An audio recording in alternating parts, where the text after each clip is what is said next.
Hi everyone, nice to meet you. So a quick show of hands, how many people have heard of Bitcoin? All right, how many people have heard of blockchain? How many people knew the two were related? All right, wow, that's a sizable amount. All right, so today I'm going to tell you guys how Bitcoin works. I'll be going over it at a high level, so don't expect to get into all the math today, but you will learn the basic protocol behind Bitcoin and what makes Bitcoin unique. All right, so the fascinating thing about Bitcoin is that it's a relatively new technology, and it was first deployed in 2009. Right, so this is about, 8 years ago. Bitcoin was the first cryptocurrency that was successful. And what a cryptocurrency is a currency that's backed by computer science, economics, and cryptography.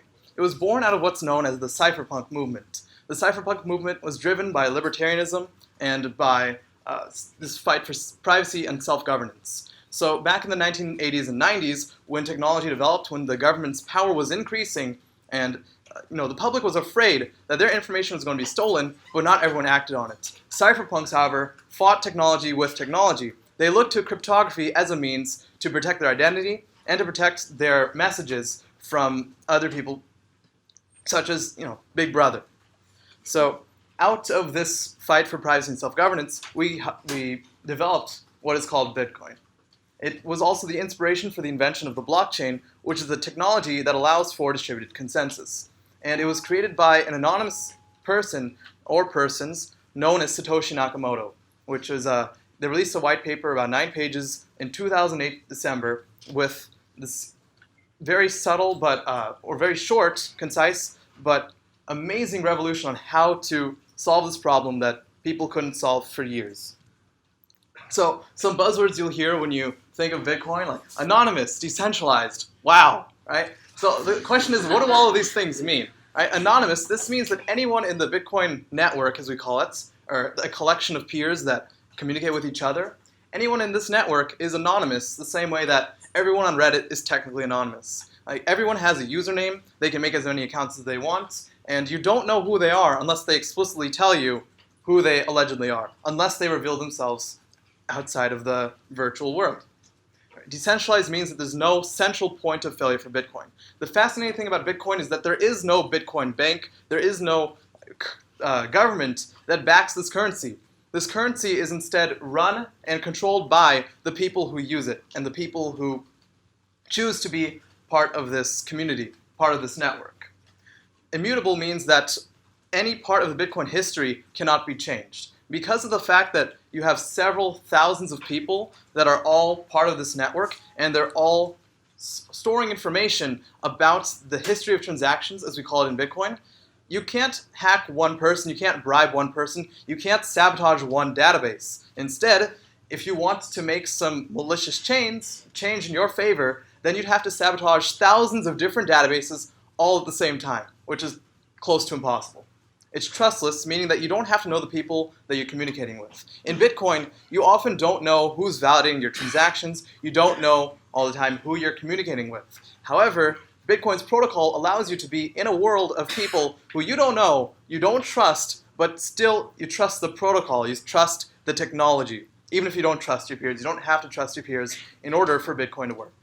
And what all of this accumulates to are 2 words, consensus and global. So consensus means that everyone comes to agreement, despite the fact that each person has their own record, has their own store of information.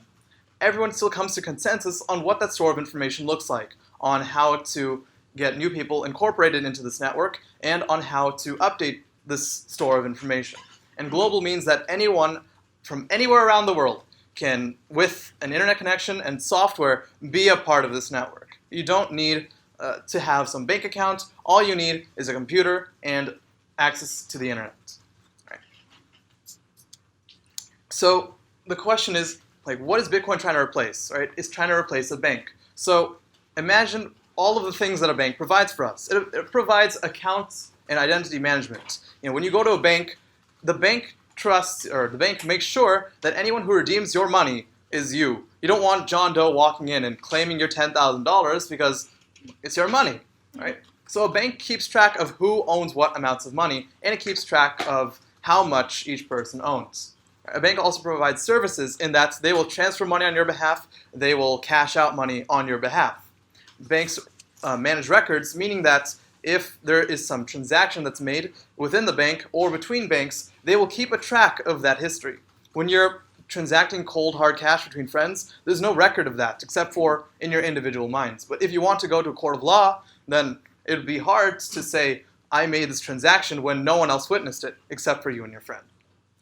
And trust is the most important thing that banks provide. You trust banks because they've been certified, they've been regulated. They are professionals who are paid for the sole purpose of managing your money. Right? So because you trust a bank, you trust the central institution, you're able to know that all of the things that happen inside the bank are legitimate. You don't fear that your money is going to be stolen, that your money is going to be spent by someone else.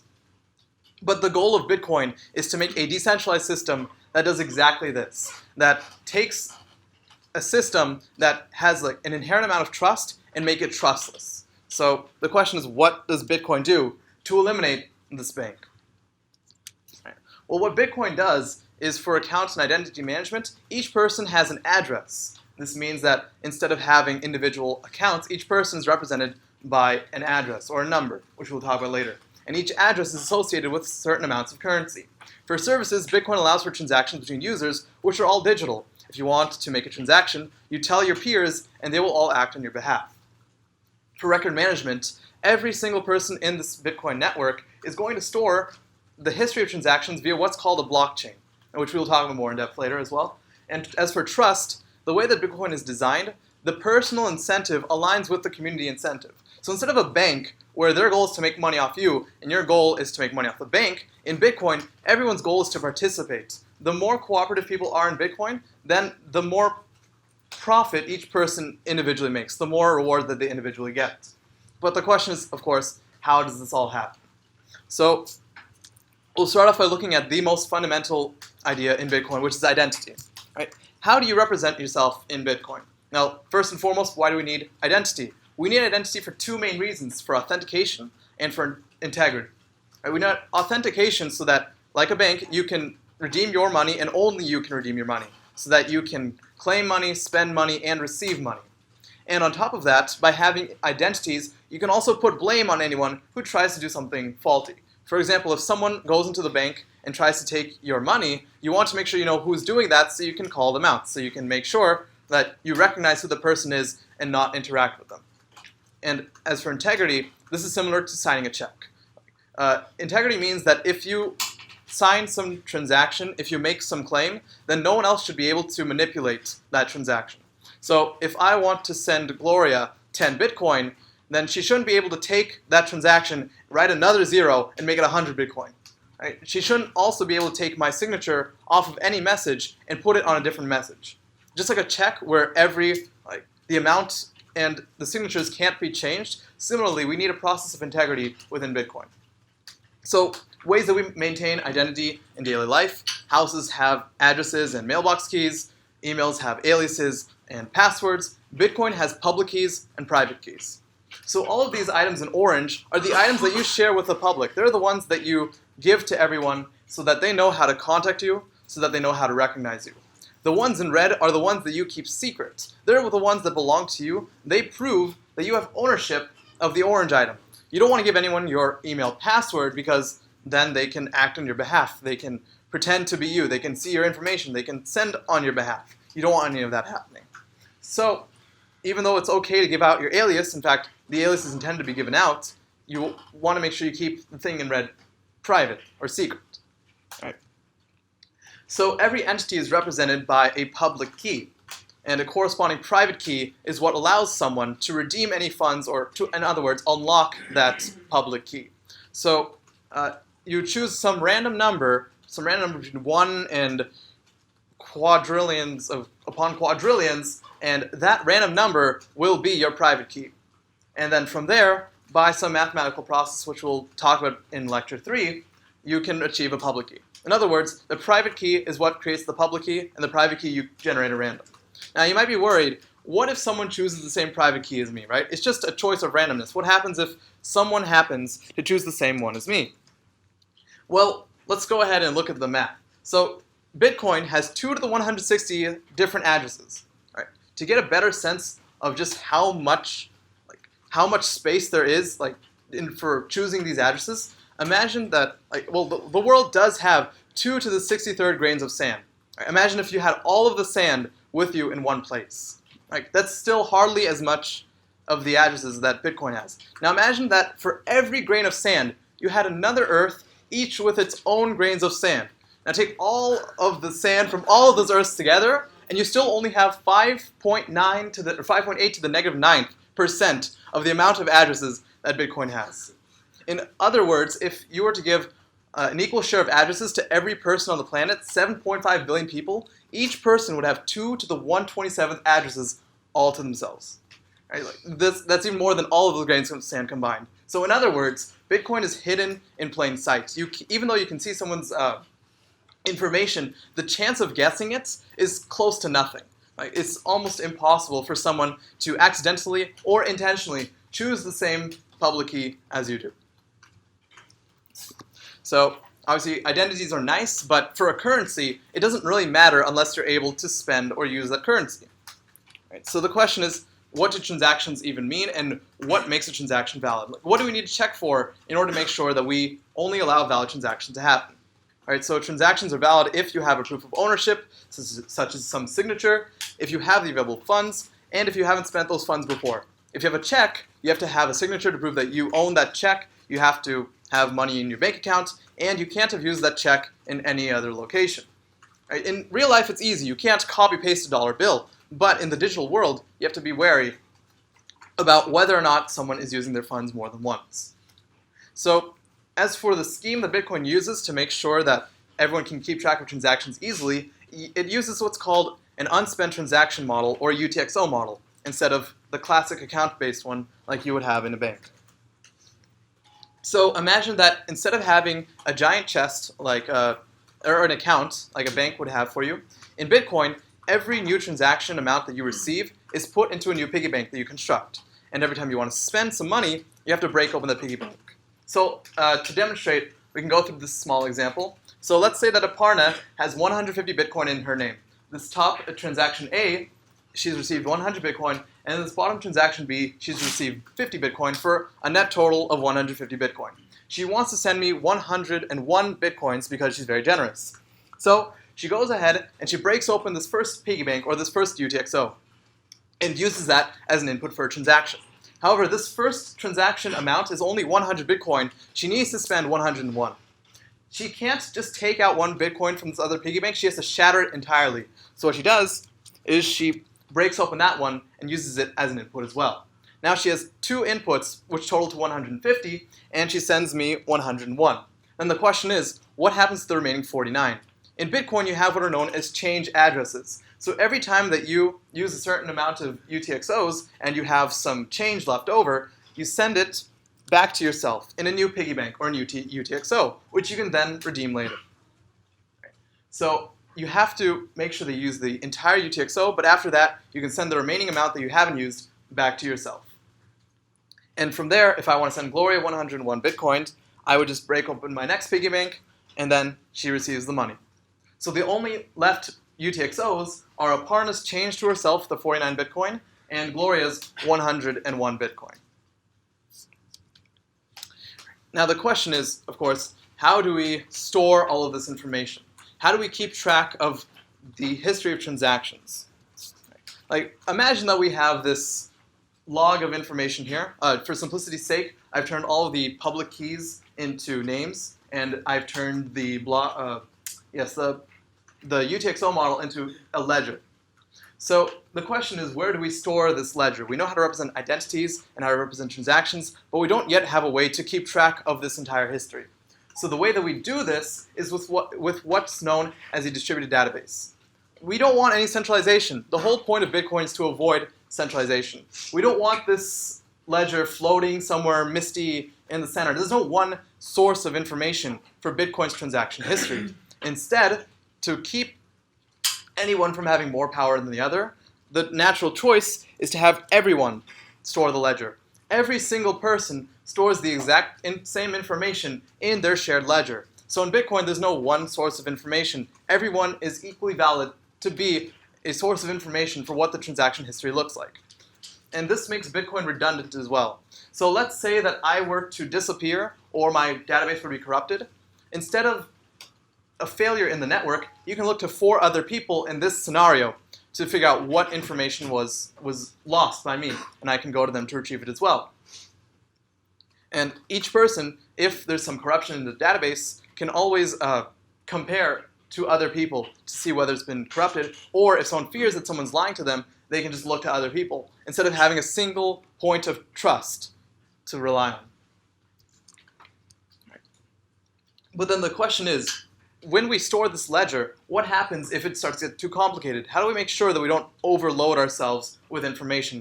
Because in the real world, there's thousands of transactions, there's millions of transactions to store in a history, so how do we make sure that we keep track of all of it? Well, through a process known as batching, instead of validating individual transactions, instead of examining individual transactions, instead of storing them case by case, you do this batching process and accumulate them into what's known as blocks. So each block saves a history of, or a small portion of transactions. So instead of saying these few transactions are valid, you say this giant block is valid, which contains all of these valid transactions. So by this batching process, instead of having an individual transaction to deal with, you now can just look at them as one round, let's say. So you have a round of transactions, and then from there, you say, okay, these transactions are all valid, I'll save these, and then move on to the next round of updates. And every time you make an update, you want to make sure that you include information about the previous block. So all of these arrows here mean that there's, in this case I haven't shown it, but there's some information that says which block it's being built off of so that you know that you're building off of the previous history. So this is also what makes Bitcoin tamper evident, through what's called this blockchain, a chain of blocks where every block is a batch, and the chain implies that all batches are built off of a previous history. So if there was some corruption in the second block in my database, then all of the information furthermore would be able to show where the corruption happened. Because the first block would be totally untampered, but the second and all the remaining ones would have some evidence that there was some tampering. And this is what makes Bitcoin tamper evident, which is especially useful, again, in distributed systems. When there's no one central point of trust, you have to know where someone went wrong or where they started disagreeing with everyone else. Yes? So could we go a little deeper into like the record versus block thing, like as far as this distributed model is concerned? Is consensus between all the different like machines that are storing the ledger, is that maintained at the record level or at the block level? Right. So we'll go into consensus very shortly. The question was, how is consensus maintained upon this log or this record system between these blocks? So we will go into that like immediately right now. Yes. All right. So the question is like, again, as brought up, how does everyone stay on the same page? How do we make sure that we only include updates that are valid? How do we ensure that people aren't lying to each other, to individuals? In other words, how do we make sure that this protocol is legitimate? The main problem with Bitcoin is that there's no central point of trust, meaning that you have to have some system that ensures everyone wants to act in a way, or can only act in a way, that serves the greater good, that benefits everyone. So the most naive version is for everyone, when they see a valid transaction or a valid block, to save that into their personal database. So if Gloria wants to send Aparna 10 Bitcoin, she would tell the whole world so that the whole world can mark that down in their individual ledger. But the problem is that if each person is acting independently, we won't know without discussion whether or not two people are being told different things. So if we look at the situation, let's say that Gloria tells me that she'll send me 10 Bitcoin, and Gloria tells Aparna that she'll send her 10 Bitcoin. But the problem is that Gloria only has 10 Bitcoin total. It's like your friend only has $10, but he says he'll pay 2 people back with the same $10 bill. He can show both of them, but in the end it can only go to one person. But the problem is that in this system there's no way to check that. If both myself and Aparna think that we've received 10 Bitcoin, and then in the future try to redeem those Bitcoin, we would tell Max and Philip and Aparna, or I would tell Max, Philip, Aparna would tell everyone else, but they would not have seen this change. This change to my individual database would not coincide with everyone else. There would be a lack of consensus. In other words, Gloria would be able to conduct what's known as a double spend attack. Both Aparna and myself would have thought that we received money when in actuality, Gloria used the same funds in two different locations. So we need a way to ensure that Gloria is incapable of using these funds in two separate places. We need a way to ensure that we don't come to a lack of consensus, or we don't come to consensus on something that's not supposed to be valid. Right? So naturally, we start discussing. Every time that someone receives a transaction, they say to the rest of the world the transaction that they've received. And then through a voting system, we can have everyone say whether transactions are valid or transactions are not valid. Another note that for simplicity's sake, I'm referring to transactions as like individuals, but we will get into why blocks matter very shortly. Right, so let's say that in order to solve this problem of the individual validation process, we have every person vote on valid transactions. So peers will cast votes, and then anyone who sees that some transaction has received a certain amount of votes will say, okay, I think this is valid. My peers told me it's valid. So if we see the same double spending problem again, Gloria tells me she'll send me something. She tells Aparna she'll send her the same thing. We communicate. Everyone votes that that they are not valid transactions because the transactions are trying to use the same funds. Therefore, malicious activity has been stopped. All right, so it looks like we've solved the problem of this double spend, but we forget one important thing. The problem with Bitcoin is that you don't know who your peers are. Everyone's anonymous. Everyone can join or leave at any point. And if someone makes 100, 1,000,000, 1,000,000,000 different identities, you'll have no way of knowing because everyone's just a number with a public key and a private key. Because of this, there's nothing to stop someone from joining this voting system and from creating 1,000,000,000 different entities and casting 1,000,000,000 different votes all in their favor. Right? We don't know who these people are. Therefore, this is the problem that Bitcoin was able to finally solve. Right? The reason that this problem is so immense is because if Gloria sends me money and Gloria sends Aparna money, then her false nodes or her malicious identities, which we might think are other people but are actually just her, they're going to vote that it's valid. And then Aparna and I will both be tricked into thinking that we both received funds, but in actuality, we didn't, because of the fact that these different identities were lying. So it would be so easy if we could bring in some central registry and mark down everyone's real information along with their online account or online public key, but we don't have that option. The whole point is to prevent that from happening. The whole point is to circumvent centralization. So the question is, how do we resolve this issue? Well, we see that the main problem is that votes are inexpensive. You can make identities like a dime a dozen. Right? It's very easy to just generate some number and then generate a public key from that private key. So we need a way to make votes expensive. Well, this is where the brilliance of Satoshi Nakamoto came into play. He realized that we don't have to cast votes just with our identities. Instead, we can cast votes with resources. And what he realized was that every person has a computer.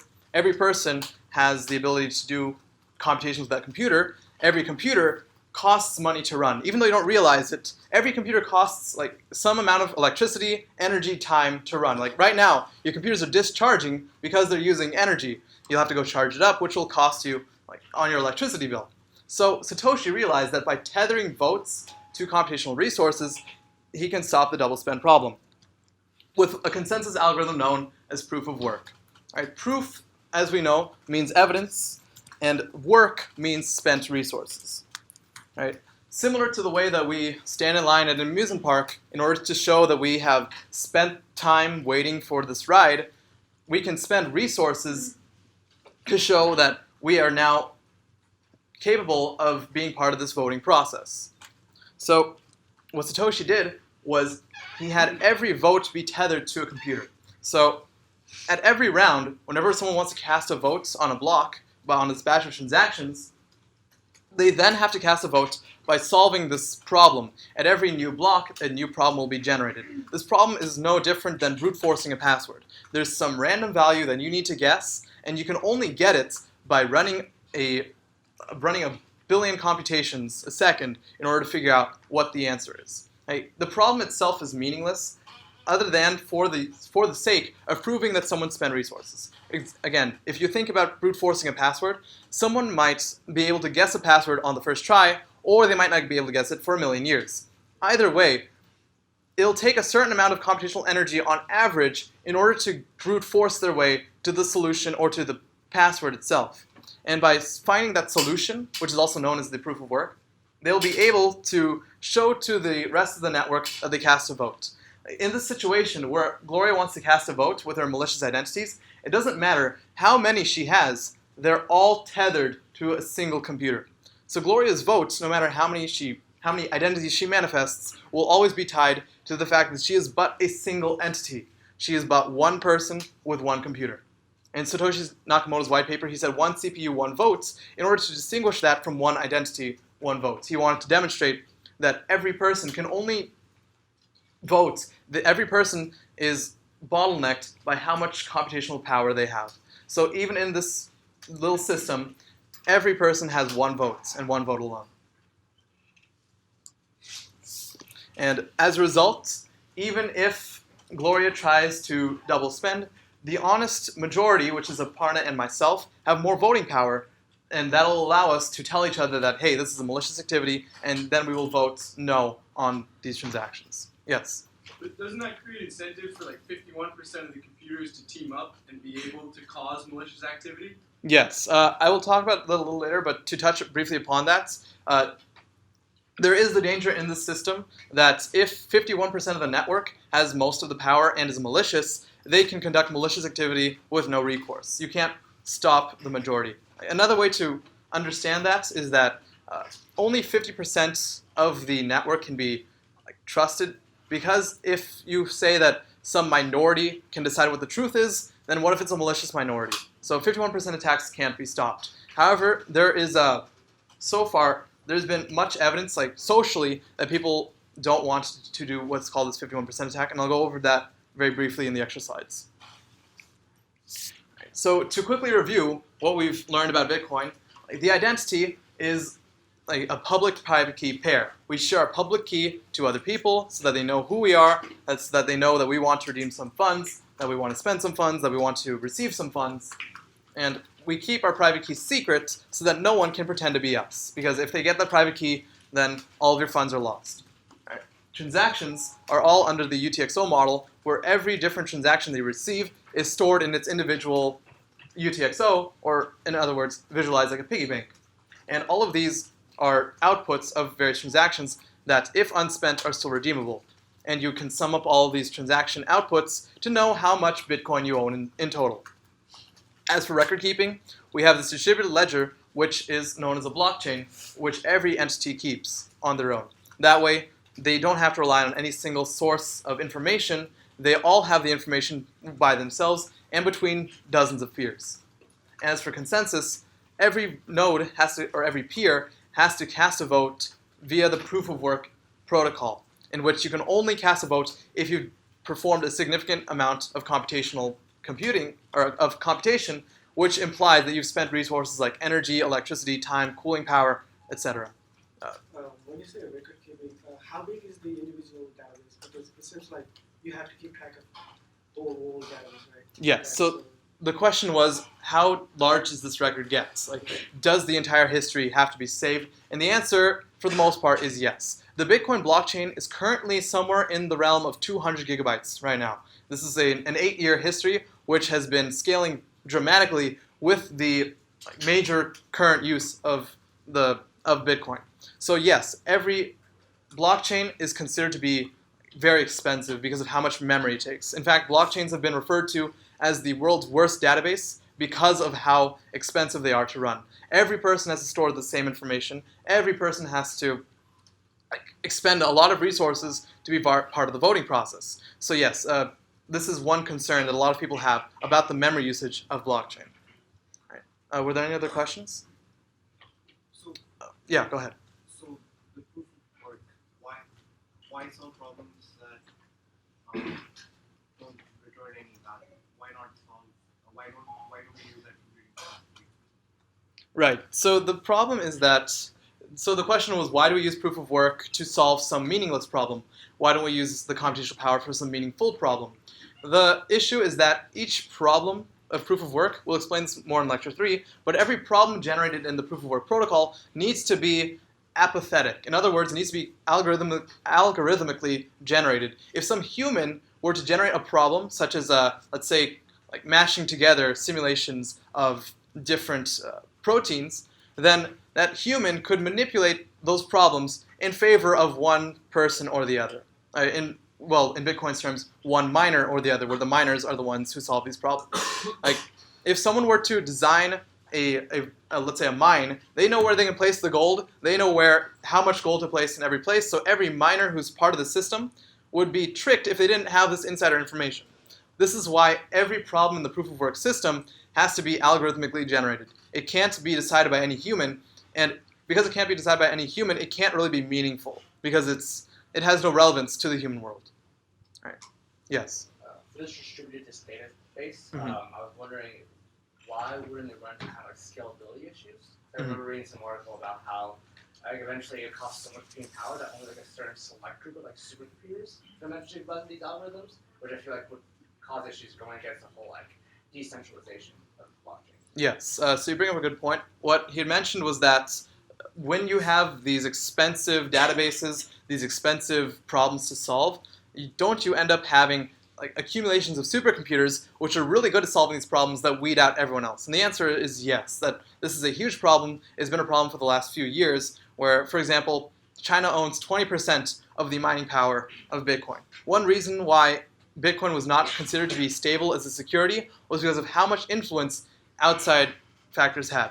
Because of the fact that it was not really easy to manage or to regulate. It wasn't distributed in the way that people thought it needed to be. So when someone has a lot of capital, it's very easy for them to be more powerful in this system. So yes, this is a big concern about the scalability and about the true distributed nature of Bitcoin based on the design of this problem. Are there any other questions? Yeah.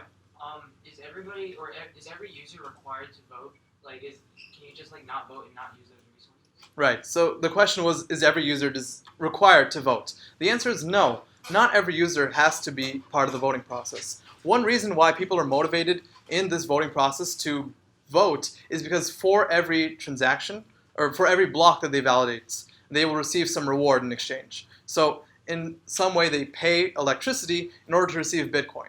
That Bitcoin's only meaningful to them if they trust in Bitcoin. Like if someone thinks that the market for Bitcoin is going to crash, they're not going to want to mine or to be part of this validation process because then they won't get any rewards out of it. So a person who doesn't want to be part of that can just send transactions. They can use the currency without being part of the mining process or the validation process.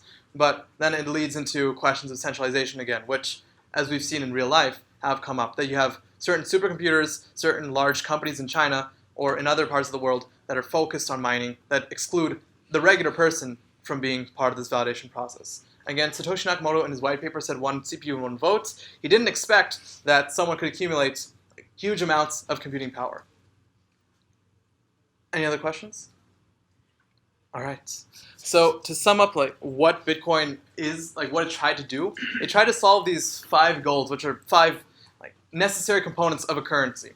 Right? Scarcity. Bitcoin does not have an unlimited amount of currency. There's only 21 million Bitcoin that will ever be in existence. And all of these Bitcoin are minted through the mining process. Every time that a block is produced, the miner gets some reward. We'll talk more about this in detail in the mining lecture. Fungibility. Every unit should be equally valuable. For example, if you have a torn up dollar bill, it should be as valuable as a regular dollar bill. Similarly, in Bitcoin, you want every Bitcoin to be equally valuable. It should be divisible, meaning that you don't have to pay a single Bitcoin in every transaction. 21 million units of currency is very limited for anything that you want to do. Bitcoins are actually divisible down to what's called a Satoshi, 10 to the negative 8th of a single Bitcoin. So as Bitcoin is a digital number, it's very easy to use fractions of it or fractions of fractions. Durability, Bitcoin is a digital number. The redundancy proves that there's durability in the system. And there's no way to destroy a digital representation of money. You can tear up a dollar bill, but you can't really tear up Bitcoin. Well, there are certain ways in which you can, but we'll talk about this later in some of the consensus lectures. In transferability, it should be easy to transact Bitcoin. You shouldn't have to wait a million years or be unable to redeem your funds. Like, if you can't transfer currency, then what's the point? Question. Why finite? Why 23 million? 21 million, that's simply how the math happened to work out. So Satoshi Nakamoto suggested that this block reward, every time you submit a vote, a valid vote, that's like justified by the proof of work protocol, every time you submit one, you'll get 50 Bitcoin in the beginning. Then after about 2 years, it'll halve to 25, then to 12.5, then to 6.25, and so on until you reach practically zero. So the way that the math happens to work out is that if you accumulate all of the block rewards possible for every block, then you end up with 21 million. So it's mostly arbitrary.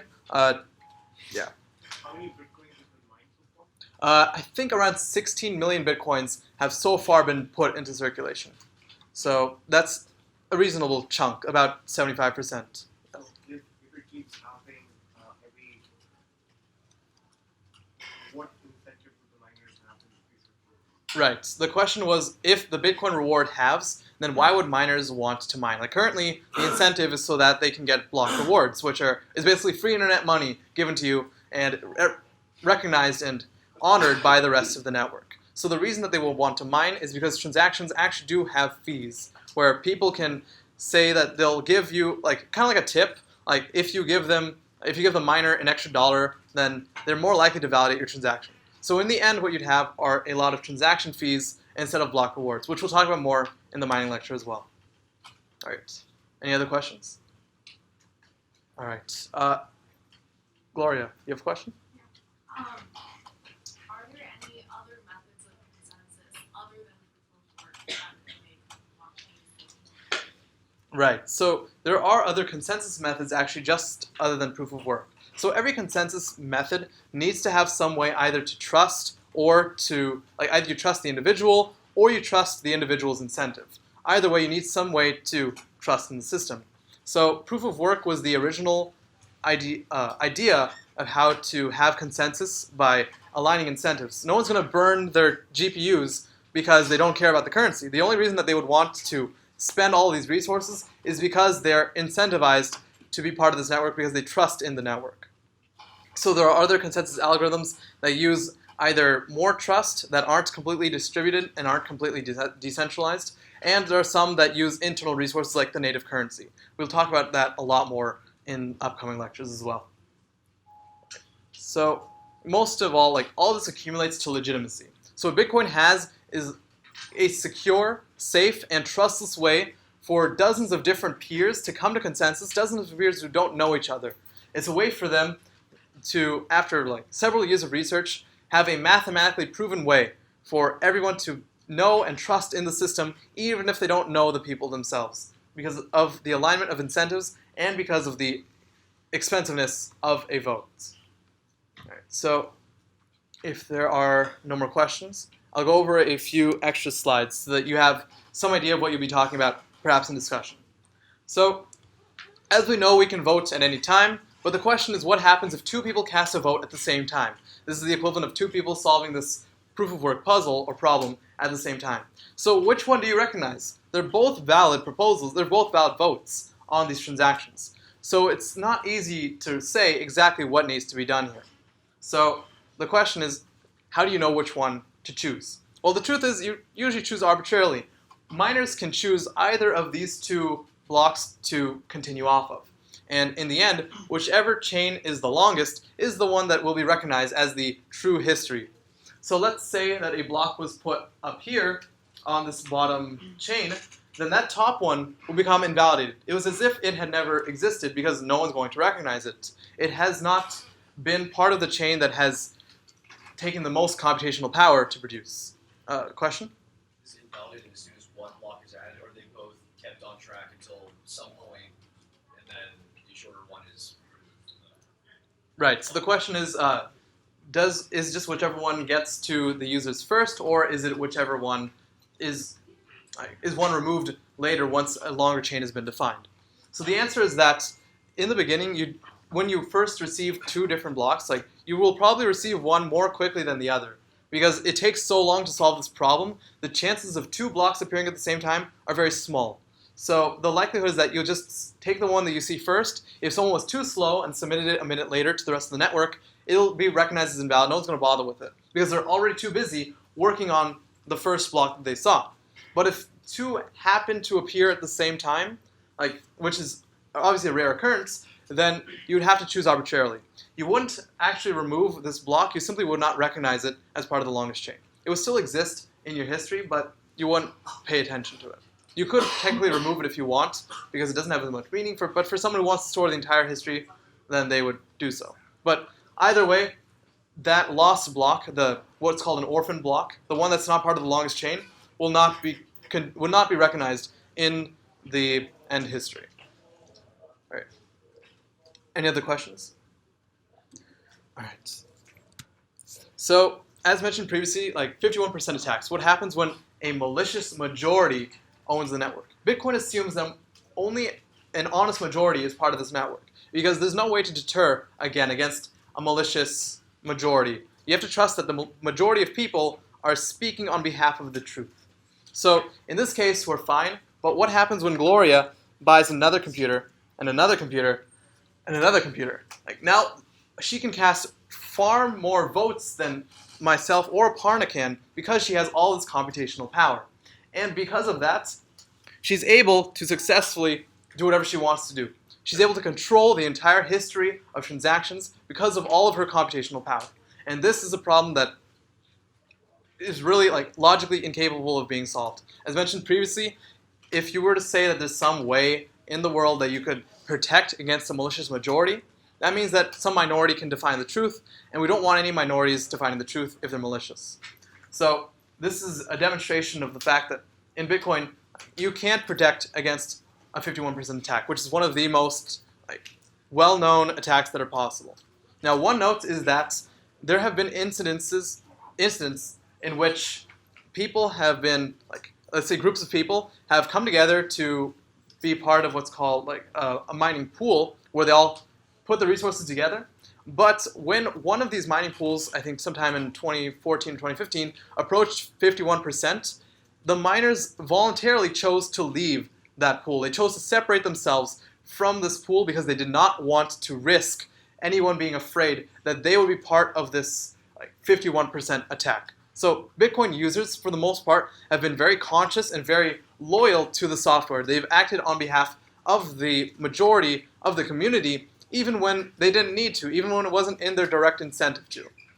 So, for the most part in the real world, people who use Bitcoin are often ones who trust in the system. They're not people who are simply trying to look to make a profit off of others by cheating or by lying, for the most part, as evidence is shown. Right. And another question is, how does this look in, what does a 51% attack look like at the blockchain level? So what would happen is that, let's say that Max wants to double spend on Philip. He owes Philip 3.2 Bitcoin for dinner, but he actually doesn't want to give Philip those 3.2 Bitcoin.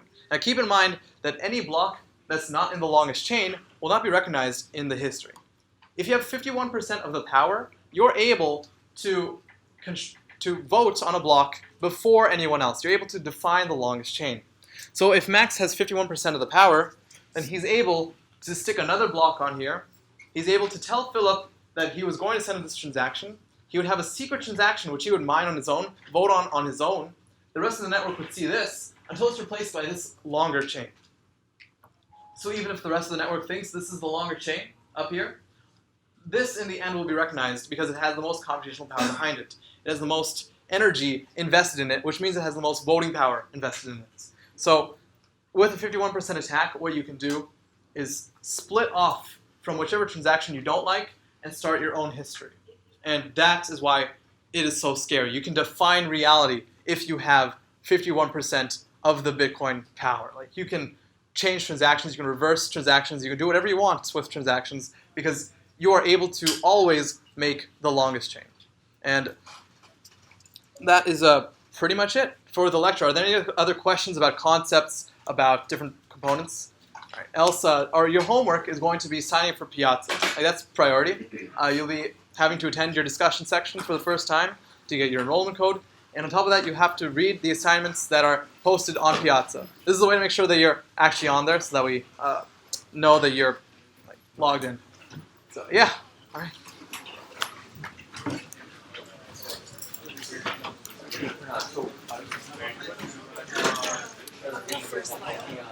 Sorry. The very first slide. Yeah. Go ahead. So you said like there's 60 million Bitcoin right now. So where did that, like you said max is 21, right? Oh, 60 million. Oh, it's just a million. Million, right? So where does the rest of them? Oh, those are released in block rewards over time. So every time a block is mined, new Bitcoin is produced, which goes to whoever made the votes.